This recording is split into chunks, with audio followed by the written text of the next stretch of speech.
Okay. அடுத்து வரப்போற republic டே அன்னைக்கு நம்ம ஸ்கூல்ல யார் சீஃப் கெஸ்ட்டா கூப்பிடுறதுன்னு சொல்லிட்டு ஒரு லிஸ்ட் ப்ரிப்பேர் பண்ண சொன்னேனே. லிஸ்ட் ப்ரிப்பேர் பண்ணிட்டீங்களா? ஓகே. யார் யாருன்னு சொல்லுங்க. சார் ஆக்சுவலா ஒரு தமிழ்நாட்டு மாணவன் வந்து இந்த எலான் மஸ்க் ஒரு மார்ஸ் மிஷன் ரெடி பண்றாரு இல்லைங்களா? ஸோ அதுல ஒரு ஸ்டூடெண்ட்டா ஒரு தமிழ்நாட்ட சேர்ந்த ஒரு மாணவன் போயிருக்காங்க சார். அவன வேணா சீஃப் கெஸ்ட்டா கூப்பிடலாமா சார்? ச்சீ ரிஜெக்டட் ரிஜெக்டட். சார் அடுத்து நம்ம டிஸ்ட்ரிக்ட்லேருந்து ஒரு பையன் சார் வேர்ல்டு செஸ் சாம்பியன்ஷிப் வரைக்கும் போயிருக்கிறாங்க சார். வேர்ல்டு செஸ் சாம்பியன்ஷிப் போய் அங்கேயே வின் பண்ணிக்கிறாங்க சார். அவனை வேணா கூப்பிடலாமா சார்? ஆச்சிச்சோ no no no rejected rejected rejected. இவனை பாருங்க சார். இவன் நம்ம ஸ்கூல்லேயே படிச்சு இப்போ 10 டிஸ்ட்ரிக்ட்ல கலெக்டராக இருக்கிறான் சார். இவனை கூப்பிட்டா கண்டிப்பாக மாணவர்களுக்கு மோட்டிவேஷனாக இருக்கும் சார். அந்த பேரை இங்கே நீ ஸ்ட்ரைக் அவுட் அனுப்பிடு.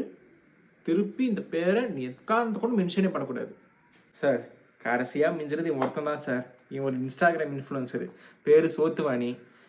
இன்ஸ்டாவில் வந்து கண்ட கண்ட சமையலெல்லாம் பண்ணிட்டு வீடியோஸ் போட்டுட்டு இருப்பான்.